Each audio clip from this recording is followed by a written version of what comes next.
এই ভিডিওটা যোগাযোগ মাধ্যমে অনেক ভাইরাল, যে সম্পত্তির জন্য ছেলে বাবার অত্যাচার করছে এবং বাবার শরীরে গরম পানি ঢালছে।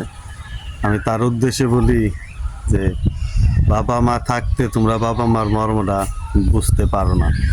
বাবা মা আছে দেখে তোমরা বাবা মার মর্মটা বুঝতে পারো না। তোমার কাছে লাখ টাকা থাকতে পারে, যদি তুমি বাবা মাকে না খাইয়ে যাইতে পারো তাহলে ওই লাখ টাকার তোমার কোনো দাম নাই, কোনো মূল্য নাই।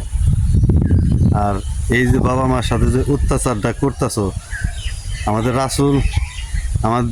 রাসূল বলে গেছে যে বাবা মার বরদোয়াটা সেটা সবার আগে লাগে।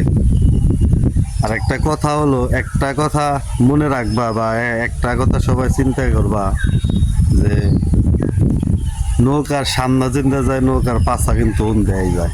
তাই এখন তোমরা বাবা মার সাথে খারাপ ব্যবহার করছো, কোনোদিন তোমার সন্তান তোমার সাথে খারাপ ব্যবহার করবো। তাই এই জিনিসটা মাথায় রেখে বাবা মার সাথে একটু ভালো ব্যবহার করার চেষ্টা করো। আর এইটা এইটা যে ভিডিওটা ভাইরাল হয়েছে, আমি চাই তাকে আইনের আওতায় আইনে একটা শাস্তি দেওয়া হোক, যেন যে শাস্তিটা দিলে যেন সামনে কোনো ছেলে মেয়ে তার বাবা মার সাথে খারাপ ব্যবহার করতে সাহস না পায়।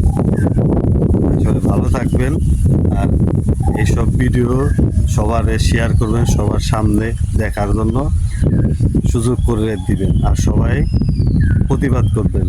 যারাই বাবা মার সাথে খারাপ ব্যবহার করবো তাদেরই প্রতিবাদ করবেন। বাবা মা যে কি একটা জিনিস সেটা আমরা বুঝি, আমরা জানি।